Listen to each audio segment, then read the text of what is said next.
I pledge allegiance to the flag of the United States of America and to the republic for which it stands, one nation, under God, indivisible, with liberty and justice for all. Thank you, Dr. Kathy. We'll go ahead and do our 30 seconds in my district, and we'll start Ms. Buggs. Hello, everyone. So first, I would like to announce, with the blessing of the board chair, that I will be having student board member interns beginning next year. On August 1st on my website, I'll be uploading the application. Applications will be due September 1st. When I became a board member, it was because I thought we needed more teacher voice, but I definitely believe we need more student voices. I think those perspectives could just influence our decisions so much more. So I'm just really excited. 2.5 GPA, 2 letters of recommendation, commit to 20 hours of community service, and write a 200-word essay, either A, on how being on the board will support student future goals, B, how being on the board will positively influence board decisions, or C, if you were elected official, which district issues would you make priorities and how would you tackle them? Of course, again, these things I just think would be, they would make me just so happy, so excited. Also, I wanted to acknowledge the MNPS Next that happened last Saturday at Stratford High School. I was very pleased with the turnout, the types of questions that we had. Just engaging the community is always helpful. And I want to, of course, shout out Mr. Henson, the consultants that we had come, Dr. Carlisle, everybody, Mr. Clay, everyone that was there to support and to answer questions. Thank you. Thank you, Ms. Pierce. Thank you. We also had a great turnout at the MNPS Next meeting at Hillsborough High School, so thank you to all who came out for that. And then the really exciting thing that's been planned in my cluster from Weston Middle School's PTSO is they are hosting a once-in-a-lifetime eclipse party in Elmington Park on August 21st from 11 to 2. So the parents of the PTO have already worked really hard and created some really neat T-shirts, and it's going to be a fun day, and we'll have more news to share about that, but that's exciting that they've been working hard on that this week. We had a very good turnout at our MNPS Next at Cane Ridge High School, and outside of that, I don't have anything else. I know that we all remember Bo Hodges from Maplewood, who was named the Athlete of the Year by the Tennessee Sports Awards. Bo was named also Mr. Basketball, Tennessee's Mr. Basketball twice. And last week, Bo left for the East Tennessee State University on a full scholarship, a full basketball scholarship. Maplewood recognized the entire team with a celebration and presentation of their state championship basketball rings on July the 15th. The boys track team, Maplewood's on a winning streak. The boys track team was named the state runner-up. Jeremy McDowell won the state race in the 100 and the 200-yard dash. And the winning streak continued when the boys received the first place state title in the 4x100 relay. Way to go, Pants. Thanks. Yeah, so you all know I love to brag on Whitsitt Elementary every chance I get in South Nashville. They are one of our L5 schools, and through support from Community Achieves, Whitsitt is really running summer-long programs through which they call Read to Be Ready, and it keeps the kids fresh with their reading skills. And as we know, that school is about 55% English learners, and it's really important during the summer for EL kids to not lose the language acquisition that they've gained. So they're doing this in partnership. They're not just sitting in classroom reading. They're going out into the community to Adventure Science Center, the Nashville Zoo, and it's really turning into a model school in terms of what year-long learning could and should look like. So congratulations, as always, to Whitsitt, Principal Justin Uppinghouse, his faculty, and of course the students and parents. Go Wildcats. Ms. Pogue. The biggest news in my district is our new high school, and after 2.5 years of discussion, the Metro Council voted on June 13th to fund the purchase of property for a new high school in District 9, and we're all very excited about that. And so I would like to thank the council for supporting our unanimous decision by the board to relocate our high school to Hope Park. And look forward to the process of designing a great school that will be welcoming of all our neighbors. Dr. Brand? And we did have the groundbreaking for the renovations at McMurray on June 14th, and we're looking forward to the state-of-the-art classrooms. So we're excited. Lots of renovations and construction going on in District 2. I just want to give a shout out to the DuPont Hadley custodial staff. The DuPont High School Alumni Association was having a picnic there the first week, no, 2 Saturdays ago, and they had some issues with their alumni room, and overnight, the staff completely cleaned up the room, got everything ready for them, and the next morning, they went there to set up, and everything was completely done for them. So I just wanted to tell the staff, the custodial staff, thank you very much, because that means a lot to the Old Hickory community. So I really do appreciate their efforts on that. And so now we'll move on to our governance issues and the consent agenda. Ms. Spearing. Was there a I would like to pull one item. Okay. I'm sorry. 1L6. Neely's Brendan College Prep. All right. consent agenda? 1A, recommended award of contract for architectural services, New Nashville School of the Arts, Tuck Hinton Architects, PLC. B, recommended award of contract for architectural service, New Hillsborough High School, Hastings Architecture Associates, LLC. C, recommended award of contract for general construction at various schools, including Percy Priest Elementary, McGavick Elementary, and Cora Howe, from the Orion Building Corporation. D, recommended approval of requests for projects at various schools, such as Glencliff Elementary School kitchen renovations, Bomar Construction Company. E, recommended approval of change order number 1 for Rosebank Elementary School renovations, Carden Company, Inc.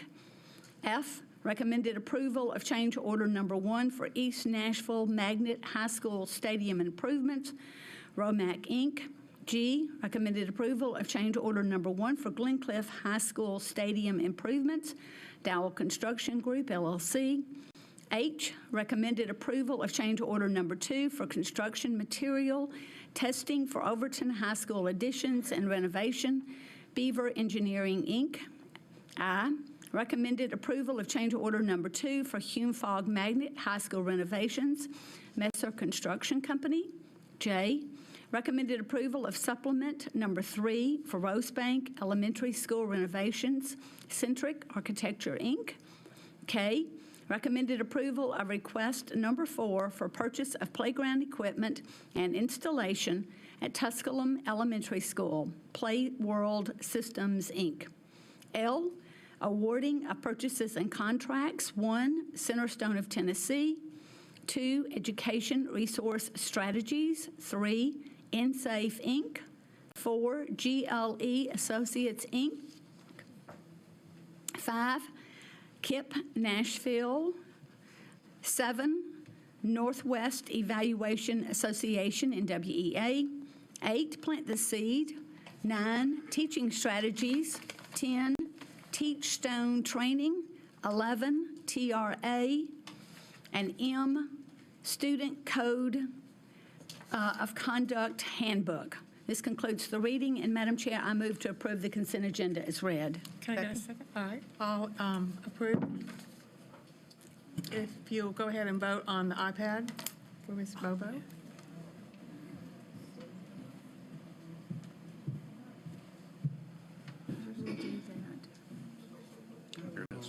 And mine didn't pop up. Mine didn't pop up. There you go, just No, oh, right she there. can't, okay. Right there, and then it'll Yes, come up there it to vote. is.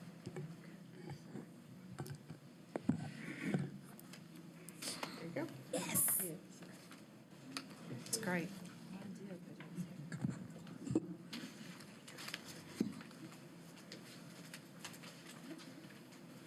Everybody vote? Okay, great, thank you.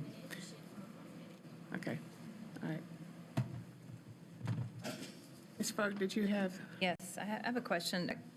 I guess it's probably a question Probably for. can answer it. What, okay.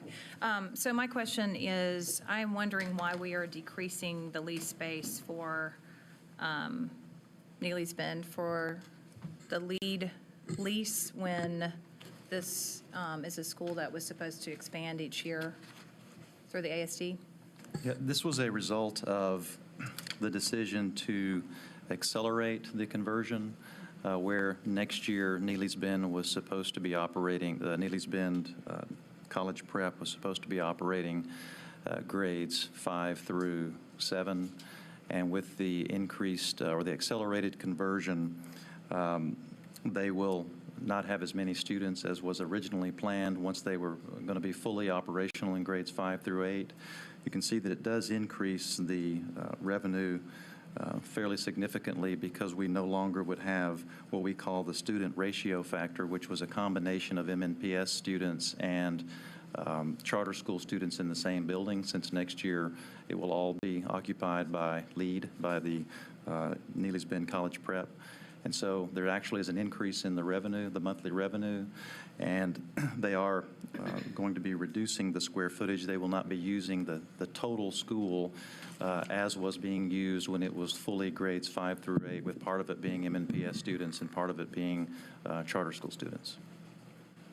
So I guess my question is, this was a hostile takeover of the school that the district opposed, and who sets, I mean, if the ASD forces us to give up a school to a charter school, who sets the, who decides how much of the school they should use? It seems to me that if they have agreed to take over the entire school, they should then pay for the entire school. And is it just calculated based on the number of students served, and who is setting that? Who is setting the payment rate for the takeover? Is it the ASD or is it us? It's the district. The district calculates what that per square foot cost would be. And this is just an anomaly based upon, again, the accelerated conversion where previously the entire school was being used when part of it was a district-run school, and part of it was a charter school. With that accelerated conversion, next year it was supposed to be the 8th grade would be the district-run portion, and grades 5 through 7 would be the charter-run portion. Since we've made the decision that we will not be operating the 8th grade in that building, what we did was to go back to LEAD and ask them, how much of the school are you going to use based upon the students that you will have in the school next year? It would not be a full use of the school since we went ahead and vacated and are not going to use the 8th grade, but we do calculate the per square footage cost to cover our cost for utility and things of that nature. And so after next year, we would assume that they would pay for the entire school? Correct. Okay. Once they, Okay. and that would have been the original plan. Once they are educating grades 5 through 8, the entire school will be included in that calculation. All righty. We'll move on now to our, okay, oh, I'm sorry. All right. So we need to go ahead and vote on that item L6, Neely's Bend College Prep. And so all in favor, we've already had the vote, so we'll have to be a hand vote. No, I can do it again. Okay, let's do it. I just need a motion and a Okay, second. all right. Can I get a motion to put that back on? Okay, second? Second. Any discussion? Any more discussion on that? Okay.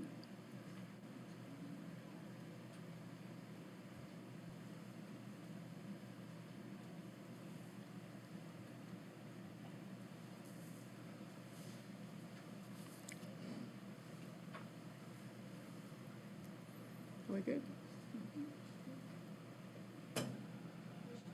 Yeah, I'm still thinking. All right. We're good? She's gone.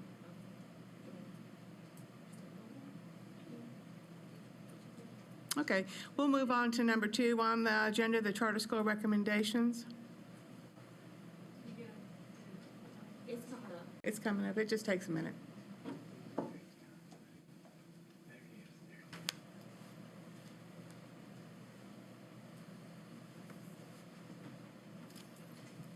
I'll ask Dennis Queen and Dr. Narcisse to present the 2017 charter recommendations.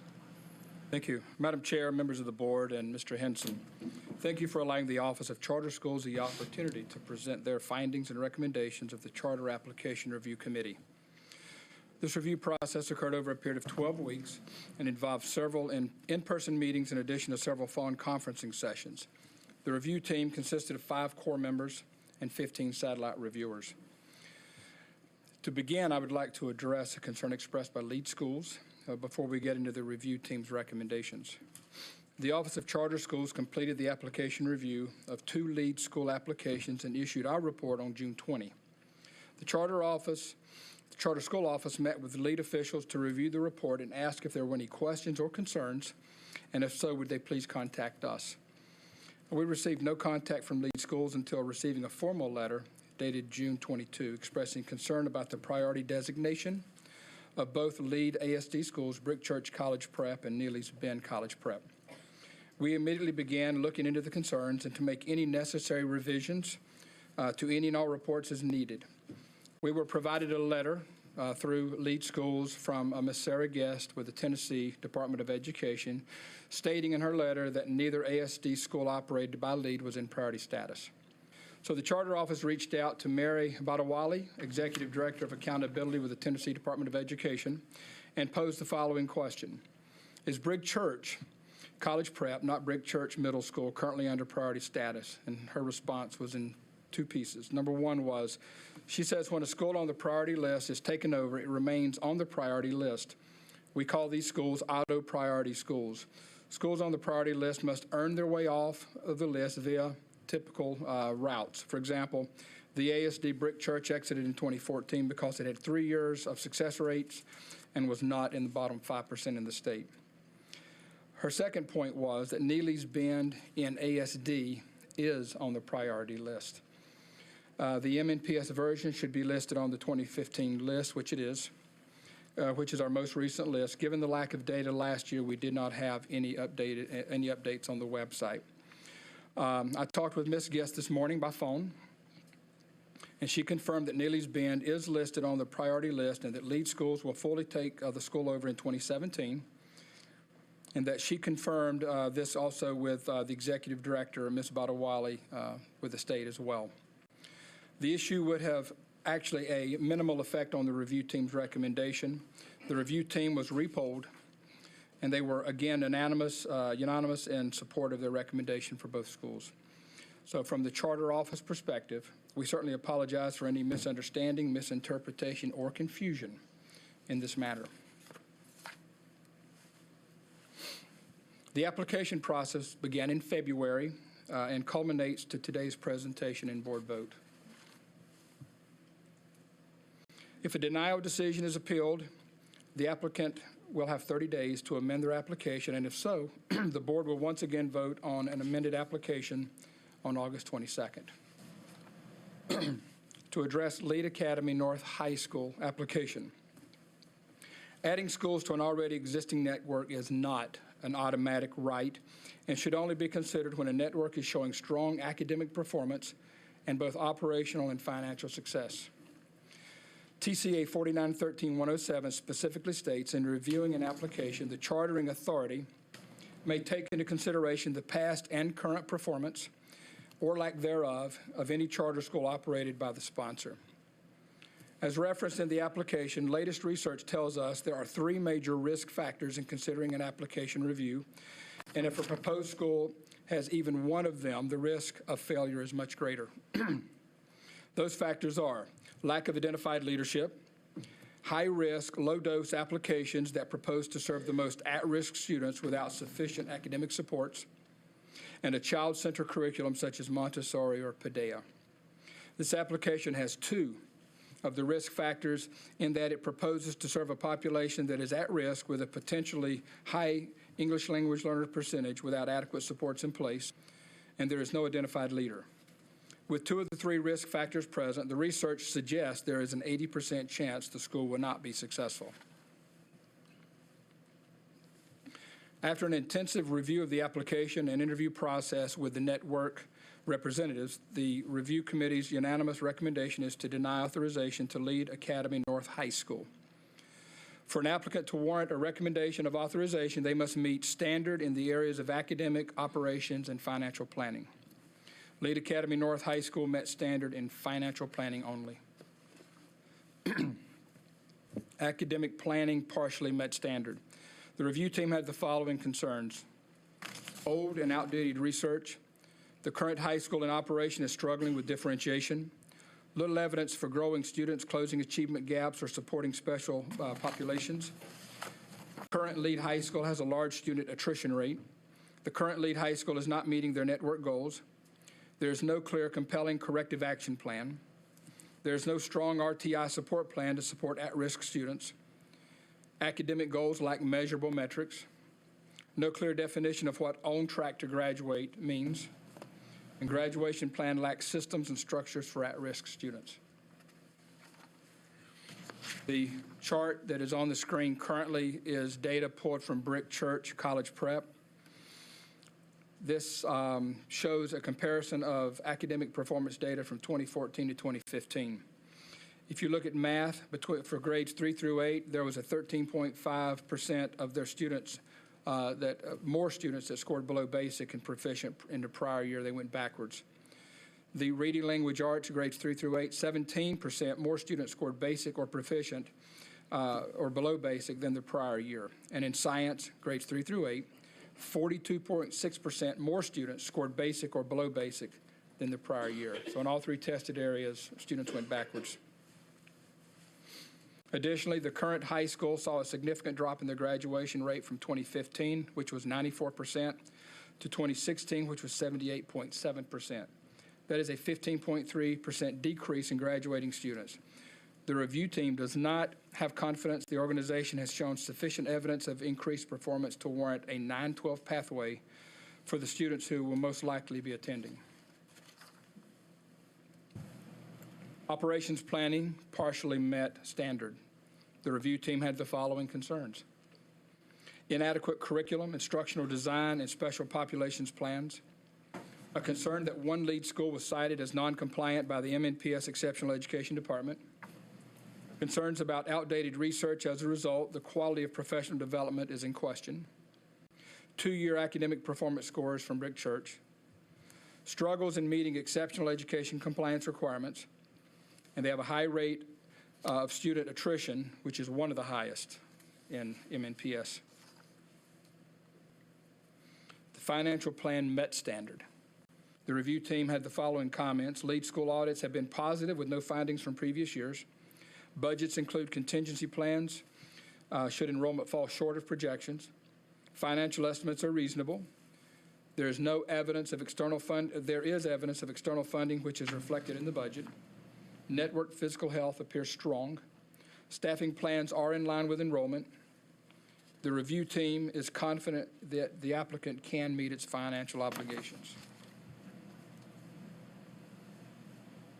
Overall, while there certainly are some strengths within the current operating lead schools, analysis of this application, as well as a very close look at the network as a whole, leads reviewers to the conclusion that there are some very real issues that need attention before further expansion of the network is considered. We acknowledge that Lead Schools has been a contributing member to our school community and has earned recognitions in the past. However, this recommendation process is about the capacity of a large network to expand where there are still schools within the network that are underperforming. Tennessee Charter Law, Section 4913-102, subsection 3, encourages the use of different and innovative teaching methods and provides greater decision-making authority to schools and teachers in exchange for greater responsibility for student achievement. The review committee strongly believes that lead schools have work to do with their existing schools before more schools are added. We respectfully ask that the board deny this application based on the evidence presented. Mr. Queen, does anyone have any questions of Mr. Queen or Dr. Narcisse? I'll entertain a motion if no one has any questions or comments. Ms. Pierce? Dennis, I think you just answered the question about when you were talking about the different schools that didn't have the supports in place or they weren't meeting the standards. you're basing that on those schools in the network that do seem to have a lot of work to do. And I guess in my mind, I'm trying to reconcile the report and presentation that was given on Lead Academy High School back in December, when we recommended it for renewal, kind of green light all the way, lots of positive comments, lots of positive praise. So did I understand that right? You're basically basing that again on the capacity, saying there were work to do with the schools in the network. Correct. LEAD has some very positive data that's out there, but there are some areas of concern when we talk about servicing appropriately special ed kids, specials, English language learners. There are some data points that we've looked at that are concerning, one of which we put up from Bridge Church. A renewal is different from a new school opening, Right. so there's a different standard for those. Thank you. Yes, ma'am. Any other questions or comments? Can I get a motion? I motion that we deny the proposal for a Lead Charter School. Second. All right, using your iPad, please vote. The motion on the floor is to go with the recommendation of the denial of this particular Lead North High School. Oh, we can, yeah, go ahead. Wait, we have additional discussion. I'll make a couple comments. I mean, I think in addition to some of the academic concerns that have been raised, I just think that the issues that in this review highlight several concerns that I've had about charter schools in the past, which is that they are really not, many of them are not serving all students. And the fact that this has, I think you said, one of the highest attrition rates. In our packet, it said the highest attrition rate of 40%. 40%, that means that almost half of the students who start high school are not making it through to graduation. And so we keep hearing these touted results of 100% graduation, but if you're losing about half of students, that's misleading.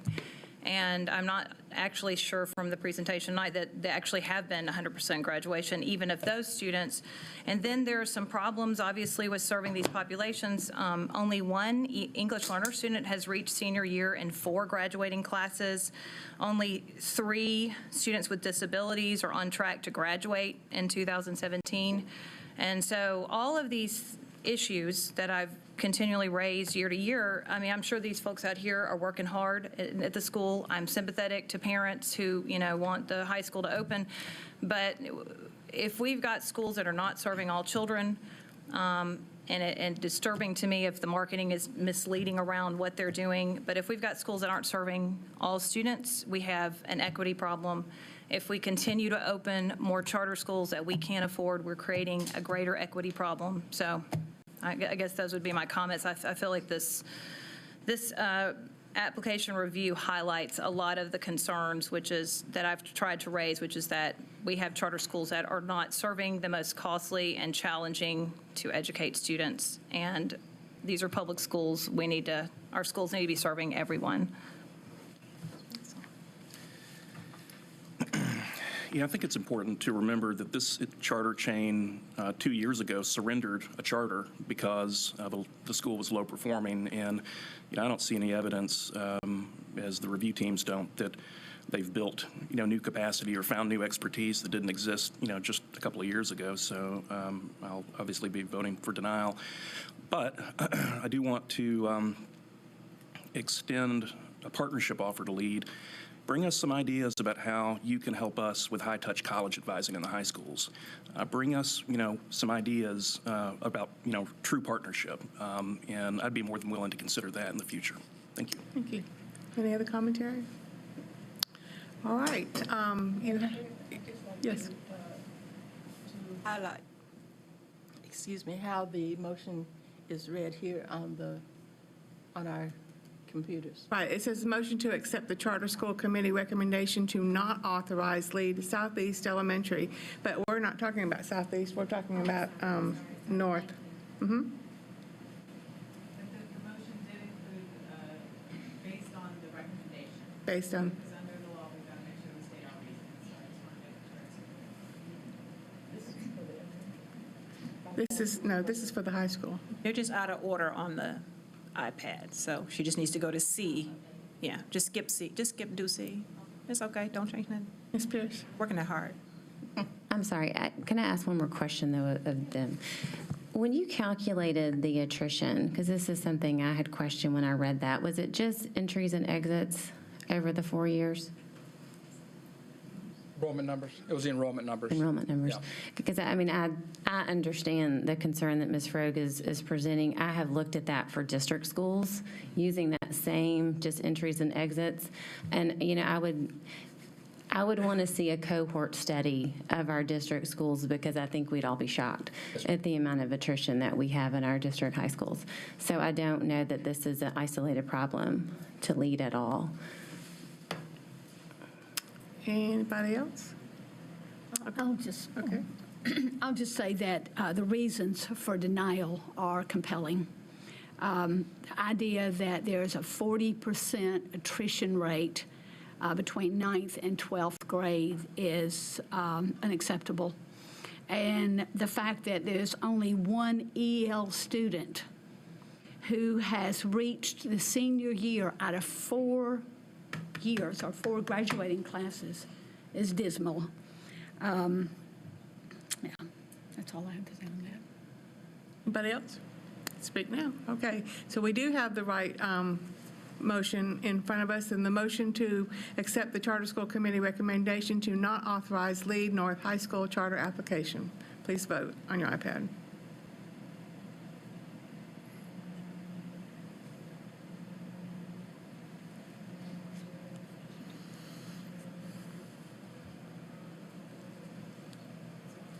I was just thinking it too. So a yes vote is to deny, correct? Correct. I guess both is to deny. So complicated. We good? Yep. All right, very good. If you go back to the, can you take them back to the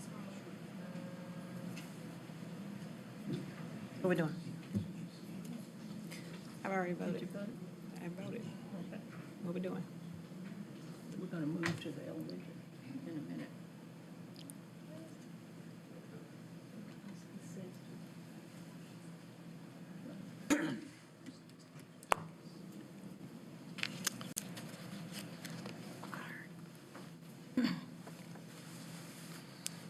How are you? All right. This is for Lead Academy Southeast Elementary Middle, K-8.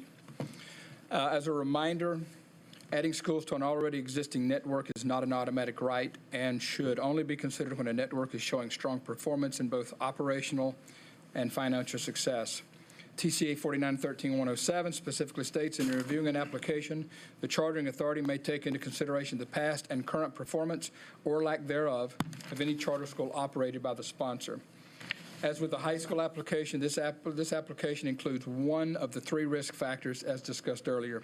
It proposes to serve at-risk students but does not allow for sufficient supports, curriculum, or a comprehensive plan for serving those students. Where did that go? Austin.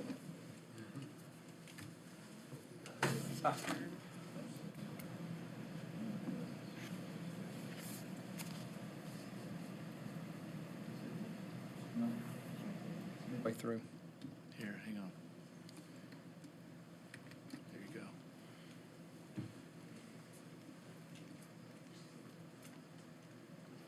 go. All right, now we're there. After an intense review of the application and interview process with network representatives, the review committee's unanimous recommendation is to not authorize Lead Southeast Elementary Middle. For an applicant to warrant a recommendation of authorization, they must meet standard in the areas of academic operations and financial planning. Lead Southwest Elementary Middle met standard in financial planning only. Academic planning partially met standard. The review team had the following concerns. School framework appears to be more appropriate for middle grades. Childhood emphasis appears to be missing from the application. An understanding of teaching reading and math in early grades was unclear. There was old and outdated research that was referenced. There appears to be a slightly modified middle school application. It is unclear if there is an understanding of the RTI process for elementary. No mention of English language learner support in the academic focus. Corrective action plans were not defined well. There's no clear description of a robust remediation practice. There's a lack of discipline plans that are appropriate for younger students, especially K-2.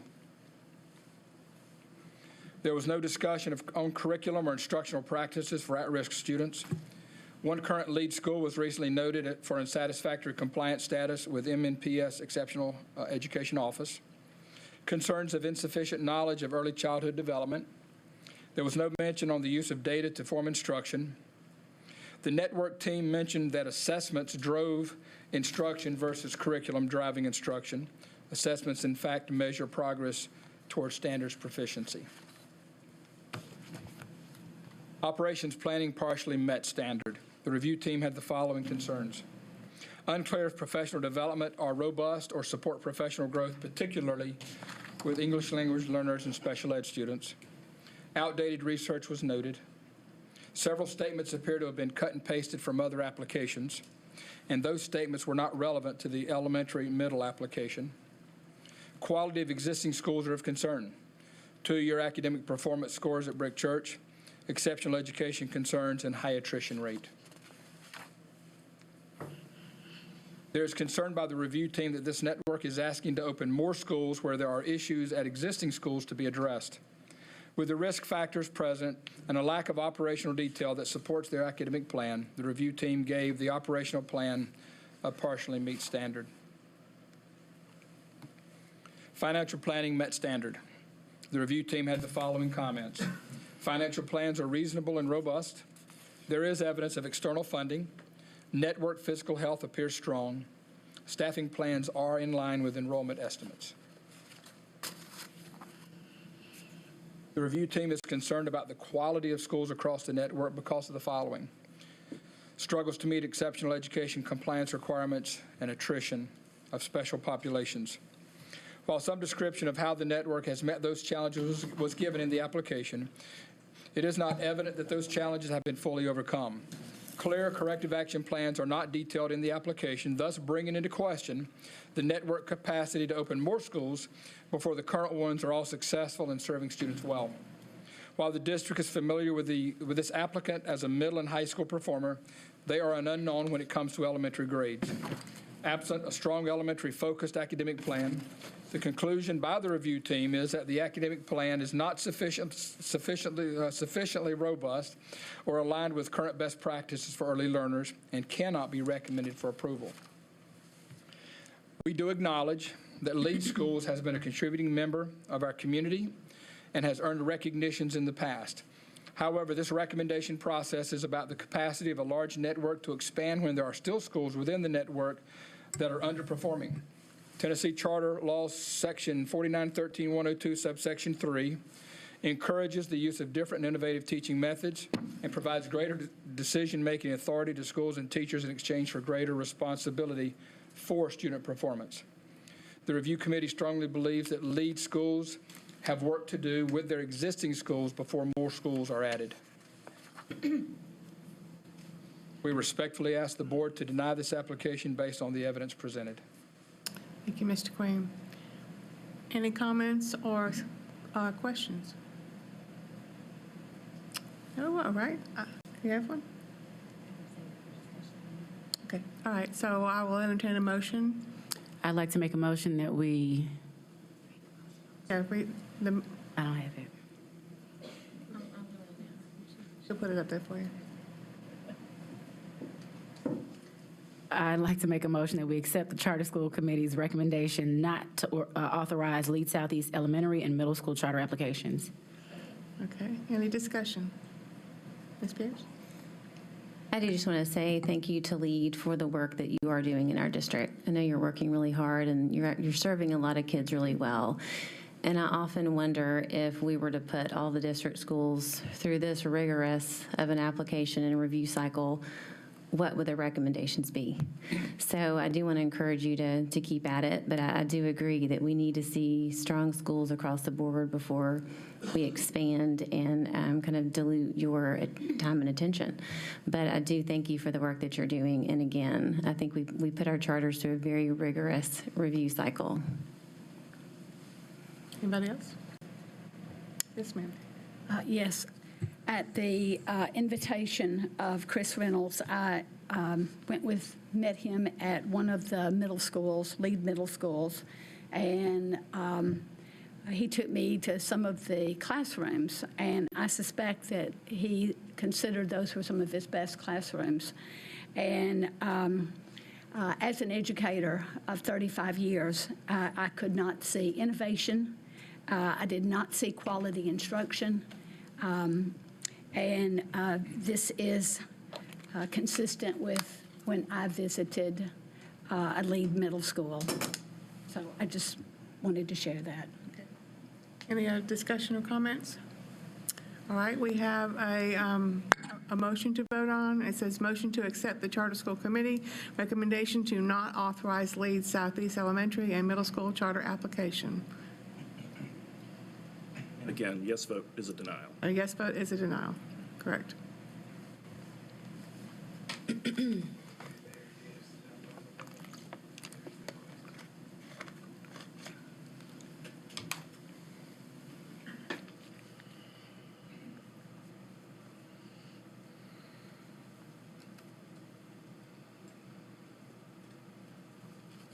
Okay.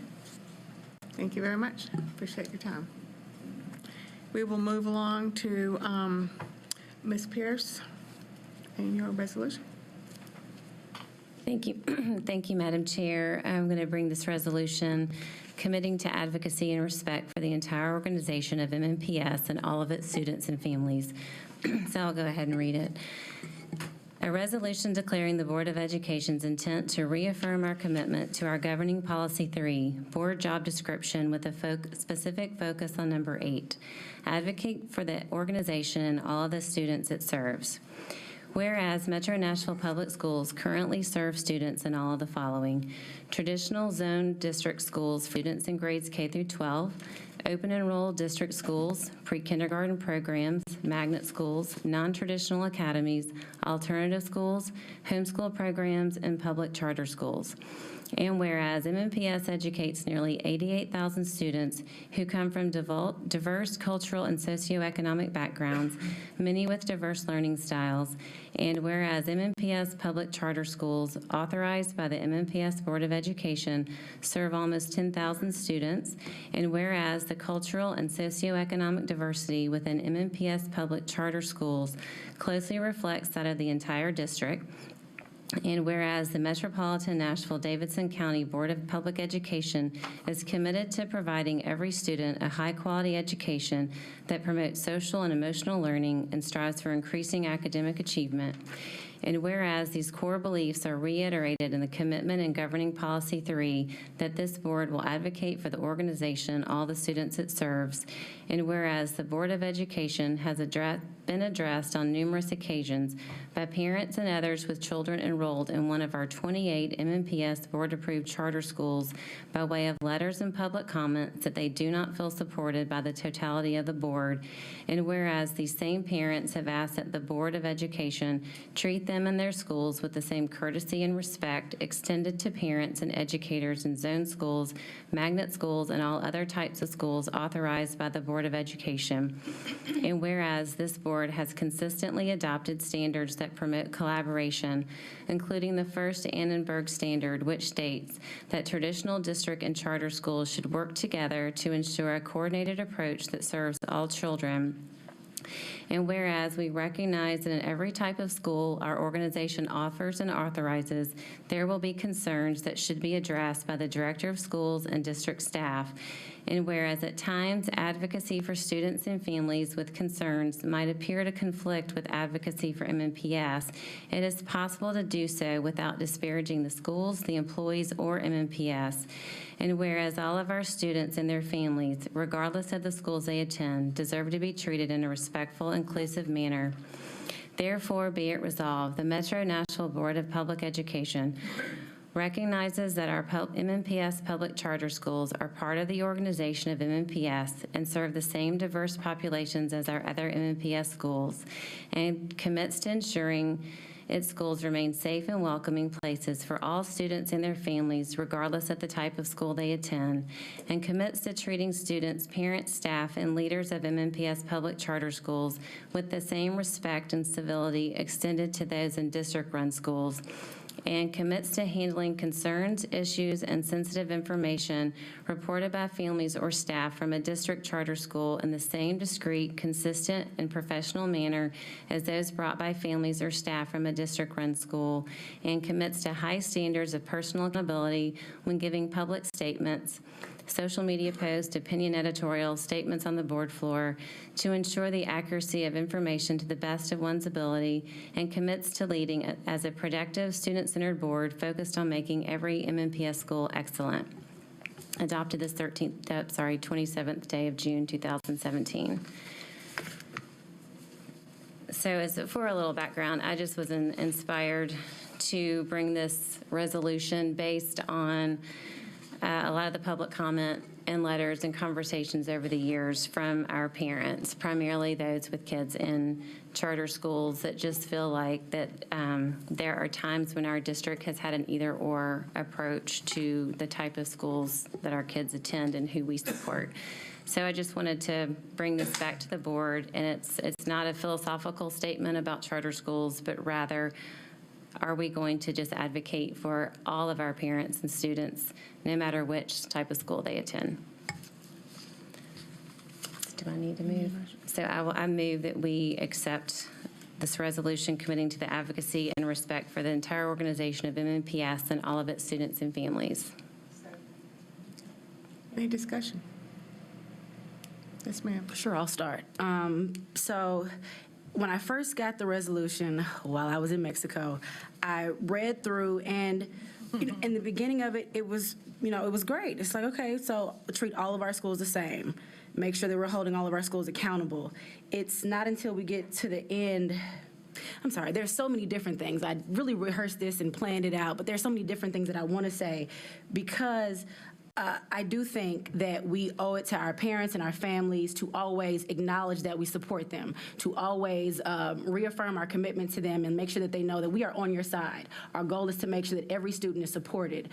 What I cannot reconcile in my head, though, is that holding schools accountable and supporting families are mutually exclusive. I believe that we can want to set high standards and hold schools accountable, and at the same time really be supportive of our parents and the choices that they make and the schools that they put their students in. So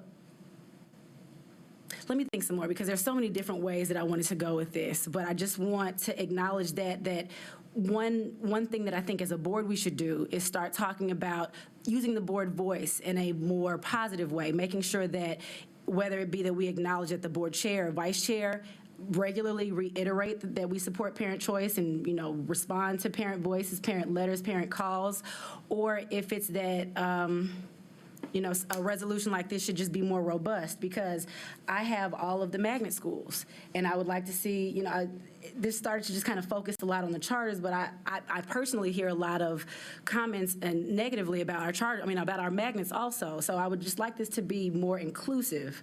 I just can't, there are just certain parts of this that I'm still kind of not reconciled with. Okay. I'm happy for amendments and happy to add the magnets. It really was in response. I don't hear quite as much from magnet parents.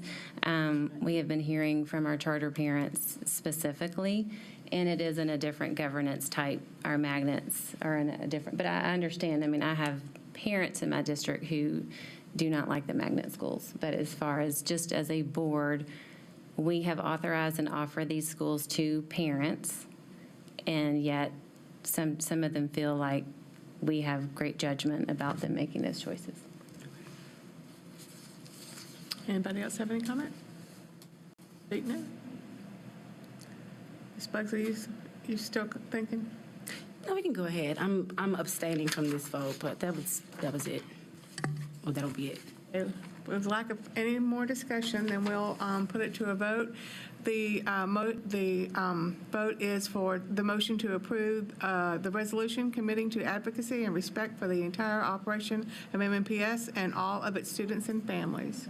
I'm just unclear. Are we editing it based on Ms. Bugg's comments?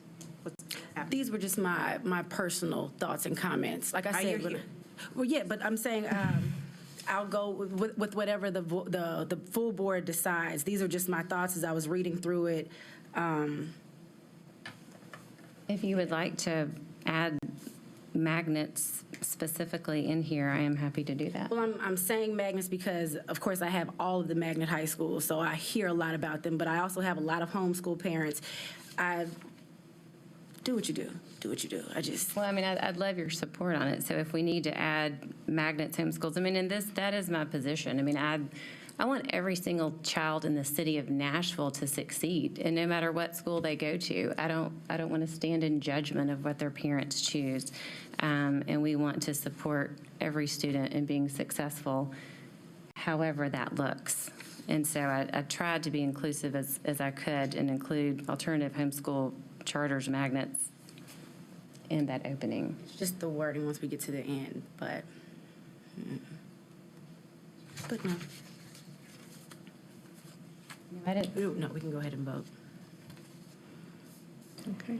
All right. Well, we have a vote before us. Please use your iPad to vote.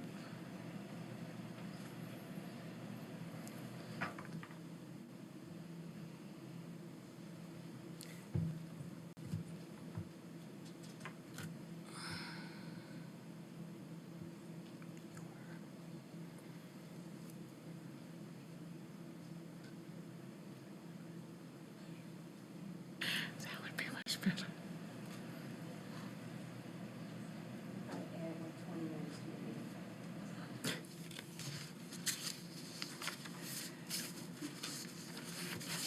Okay, everybody? Okay. All right. All right. Thank you.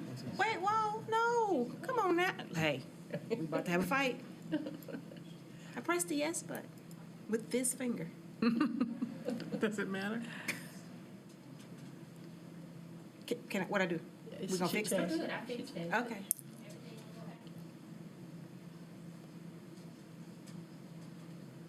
I don't know what that means now. 1, 2, 3, 4.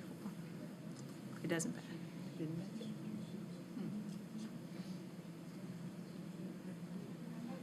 Statement.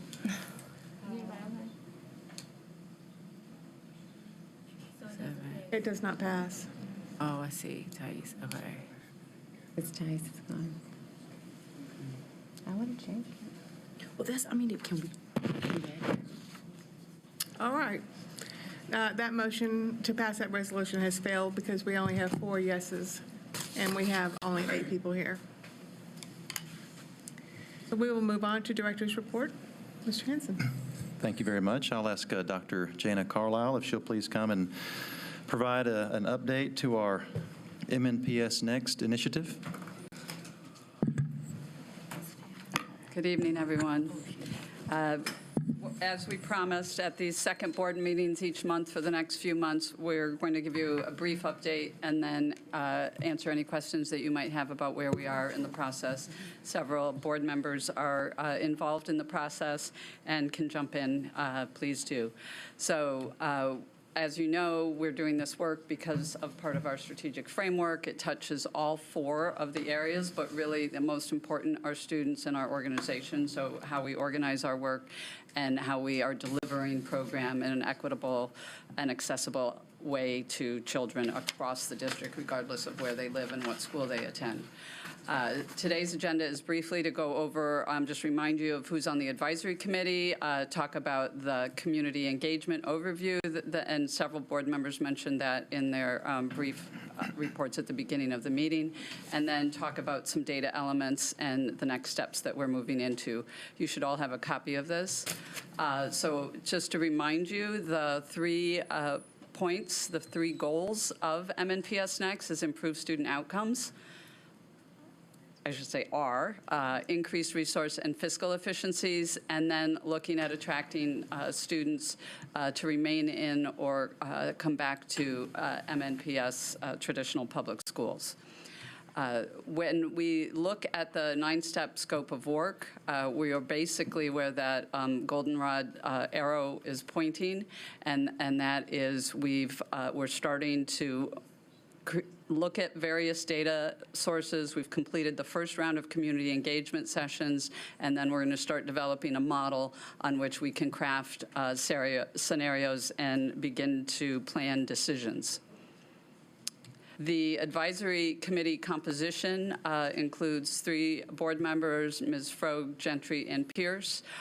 We have a growing list of community representatives, but great representation from Metro Planning, as well as several parents from different constituencies and elected officials, as well as NOAA, among other organizations. We have 3 people from MGT Consulting, and there'll actually be a 4th who's starting to work with us on the modeling of the data elements that we're considering in our decision-making process. Big group of people from MNPS. Clearly, when you're looking at facilities condition and efficiencies, we're going to have people from operations. When we're looking at school quality and we're looking at academic program availability and academic quality overall, we're going to have people from the schools division and the academics divisions. And so we have a cross-section of people who meet weekly and then who meet monthly with the external advisory committee to weigh how to move forward with decision-making. So in terms of the community engagement overview, we've just completed, as I mentioned, 4 community engagement sessions in the 4 different quadrants of the district. We identified some preliminary results, which were also shared with you in last week's board memo. But these include the majority of the respondents across clusters do not appear to favor K-8s. They're also, we asked them whether or not they would favor K-8s as a grade configuration, which again is the way schools are organized. Right now we're K-4. 5-8, and then for the most part 9-12. So we asked them about K-8s as well as K-5s.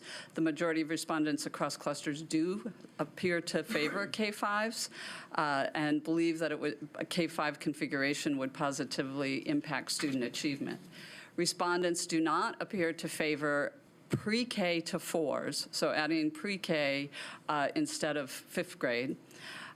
Choice, both in district and charter, appears to be or may be perceived as negatively affecting the neighborhood and zone schools. Zone schools appear to have a negative influence on staying in the district. Again, these are preliminary responses, and we also have an online survey that will close as of the end of this week. But those of you who saw the transition committee report, that these findings are consistent. The K-8 discussion hasn't been posed before. We also, and these are all both structural in terms of grade configuration or the way we would organize schools, as well as about student achievement. So it wasn't either or, we were asking about both. In-district choice, again, the quality and availability appear to have a positive impact on staying in or entering the district. Furthermore, the quality of school program has the strongest influence on families' decisions not to remain in MNPS. So clearly there's a quality imperative for us to improve what we do offer and the offerings and broaden and deepen the offerings. The distribution of choices is not perceived as satisfactory, nor is it perceived to be equitable. And then there's desire to better understand how the model will be developed. There was a lot of question about, well, why are you asking these questions and then you're asking these questions? This is, again, to remind everybody, these were very broad and general questions at this point in the analysis because we aren't yet making decisions, and they were intended to be broad. There was a lot of discussion in the small groups about the trade-offs. So if we make a decision about grade configuration, what does that mean for quality and vice versa? And the main point to get across is, again, if you go back to those 3 goals on which we're focusing or toward which we're driving, If we want to improve quality and we have limited resources, we probably need to be more efficient with the resources that we do have. And if we want to attract more people into the system, we need to have higher quality schools. So these are not things that you can completely separate. We're not moving into MNPS Next and this analysis merely to change grade configurations. It's to improve equity of access and availability of strong academic programs for all of our students. But there are different ways to go about doing that. In terms of the data elements, and I just want to remind you, this middle column that says quantitative and qualitative data, I think there are at this point about 22 different pieces to it, including the data that goes into our facilities master plan, and that includes both condition of building as well as learning technology and some other aspects. But this set of data clearly look at academic performance. They look at the budget assigned to each school, class size, school size, availability of programs, type of program, school safety, demographic and diversity. A lot of different data sets are going to be pulled together in addition to the community engagement information that we've gotten both through the 4 public forums as well as through the online survey that closes at the end of this week. So again, this is the list. It's not in an order of priority, but what we're moving toward is identifying how to prioritize and how to weight, if you will, these different data aspects when we go into a decision-making model or rubric. Right now, it seems that of those, the most important is academic performance. This is based on anecdotal data, conversations with the advisory committee, as well as internal perception, and then responses to survey, et cetera. So these are the things that appear to be trending, but we will determine both through conversations with all of you, as well as looking at what other districts have done and modeled, and what the online survey and other pieces of data say as we go into July.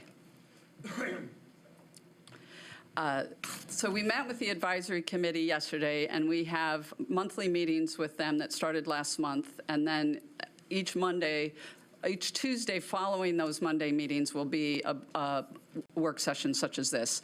But some of the things, when we looked at the data that the advisory committee suggested we consider, one piece was, what is it we're aspiring for all of our schools? What do we want them to all be like? And so that's where, when we go back to the strategic framework and some of the foundational work there, what do the characteristics of great schools indicate? We also have educational specifications that were done as part of the walking through every single building in our district to look at what the instructional program is. And then we also have the characteristics, the successful student characteristics. So if we're thinking of aspirational, what we want is a system that basically has buildings and programs and appropriate grade configurations that are going to enable us to fulfill the aspirations in those characteristics of great schools and successful student characteristics.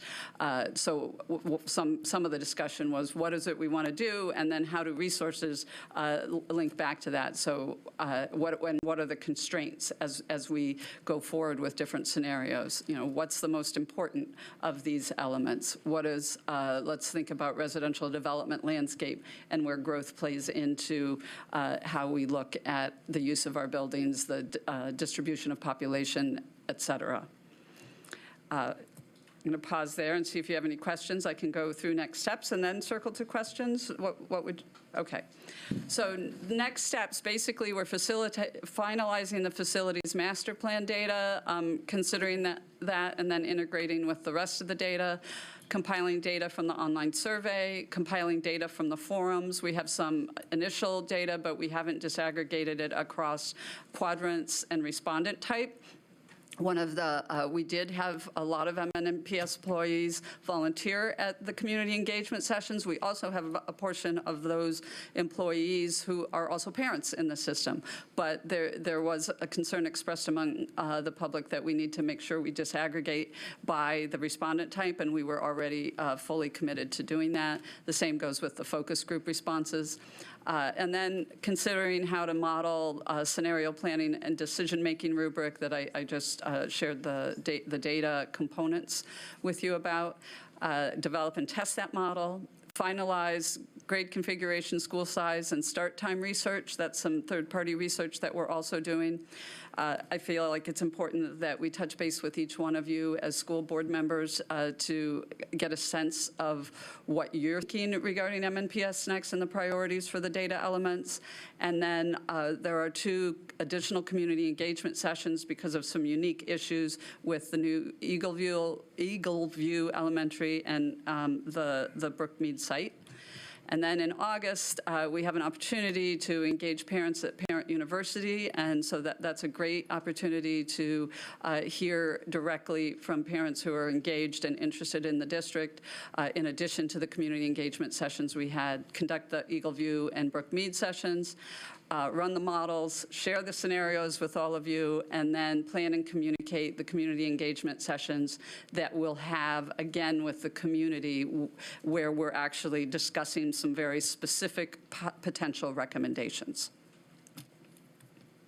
So that's where we are. Very good. Thank you, Dr. Carlisle. Welcome. Any questions or comments from my colleagues? Yes, ma'am. I was just going to say, I really appreciate the work that's being done on this initiative, and I think it's the most important work we can do to consider equity throughout the district. So I'm very excited about the discussions that we're having. And for those who attended the community meetings and heard public feedback, I will say there were several people expressed concern to me that perhaps some of the questions asked at the public comment sessions were just very broad, and they didn't feel they had a chance to weigh in on everything. Obviously, we are going to have some more specific meetings, but in our advisory, our steering committee meeting, we did discuss the fact that the community feedback is only one small piece of this puzzle. There's just a huge amount of information being considered. So I'm really hopeful that this will give us some great recommendations. Also, just want to ask if we could also add to the Brookmead meeting a discussion of Westmead Elementary, because those 2 projects are interrelated. We need a pre-K hub there on my side of town, but those 2 schools. Okay, thank you. Are 2 locations. Thank you. Anybody else? I do appreciate all the hard work, too. I got to attend 3 of the sessions, and all 3 were different in the respect of the information that was shared at the end. And so I think that the parents or the public participating appreciated having their voices heard. And I thought the information that we gathered was telling. So there was a recurring theme on all the 3 that I went to, and that is teachers, parents, community members want 5th grade back at elementary school. I mean, they want 5th grade back at the elementary school level. I mean, that was a recurring theme, whether it was voted upon or just verbalized. So, I mean, that was very a common theme. And so we really do appreciate all this work. Ms. Trenson, Dr. Carlisle, y'all did a great job, and so we really do appreciate that, and I look forward to. Thank you. And I'd like to give a shout out to our communications department and Allison DeRora specifically. They really pulled a lot together, and then we had a tremendous number of volunteers from across the district and community volunteers as well. So it was a big team effort. And thank you. Okay. Other questions or comments? Okay, thank you very much. Thank you very much. All right, we'll move on to committee reports. Mr. Pinkston. Thank you, Madam Chair. Prior to the board meeting tonight, the Director Evaluation Committee met to continue discussion on a proposal from a firm called Cross and Joftis, which has proposed to provide us, the board, technical assistance in developing and designing the new director evaluation system that will be aligned to the strategic framework, which, as we know, consists of 28 key performance indicators, and we're continuing to flesh out that work. The next step in the process will be the board will conduct an informational call to hear directly from the technical assistance provider, and individual board members can ask questions. That is tentatively scheduled for 9 a.m. on Friday, July 7th. We will figure out a way to post that on the board calendar and give members of the public the ability to listen in on any questions that we ask of this provider. in the media as well. And then, depending on the outcome of that call, we may or may not go forward with a follow-up Director Evaluation Committee meeting on Tuesday, July 11th, to accept the proposal and then move toward contracting. The second piece, and that's for the permanent, or as permanent can be, Director Evaluation System. And then secondly, we're going to continue discussion on creating a protocol, if you will, for the board to provide qualitative feedback to Dr. Joseph sometime this fall. And Madam Chair, that concludes my report. Thank you, Mr. Pinkston. I do appreciate the work that you and Dr. Gentry are doing on this important work. We will go into announcements. If we can start with you, Dr. Gentry. You good? Okay. Oh. Yes. I have identified 8 community leaders who will meet with our new community superintendents. This is not including our elected officials, but the community soups in Northwest and Northeast quadrants will meet on July the 13th, and we may have to have an alternate date for people who can't make that meeting. Thank Ms. you. Pierce? I think I announced before that the Hillsborough High School's groundbreaking will be August 23rd. We have had a time change. It will now be at 11 o'clock, so it's a couple months away, but go ahead and mark your calendars for the Hillsborough High School groundbreaking, August 23rd at 11 a.m. So I've already announced the application that will be posted on my website August 1st and due September 1st for any student wishing to be a student board intern. But I also forgot to announce the community meetings I'll be hosting the 5th Saturday of every month beginning in July. I'll be telling you all about that July 11th, where those will be. Many will be at either community schools or, schools in District 5 or just community parks around our district, East Park, just different places. So more information will be forthcoming. Community superintendents will be at some of those. Again, I'll let people know what the main focus of the meeting will be each month, if there is one. I was trying over the summer, or last summer before I was elected, to make sure I got out into the community and people felt comfortable reaching out to me. This is another just community engagement or outreach effort. So please, parents, students, community members, you don't have to be a parent or be in any way affiliated with MNPS, but if there's something that you think I should know, a perspective you want to offer, this is just another time for you to let me know. And I'd like to shout out Dr. Narcisse and the community superintendents for collaborating with me on this. I'd also like to shout out to the school leaders that I'll be reaching out to. Dr. McGrainer, shout out to you for letting me host another meeting there before. I hope you'll let me host one soon. Thank you. Thanks. I just have one announcement. I just want to express my condolences to the family of Clayton Grangie, who was a rising freshman at McGavock High School, and he was killed early Saturday morning. He was on a soccer team at DuPont Hadley, so condolences to his family for that loss. And with no further business? Be there no further business, this meeting is adjourned. Thank you. Thank you, Chris. I appreciate it.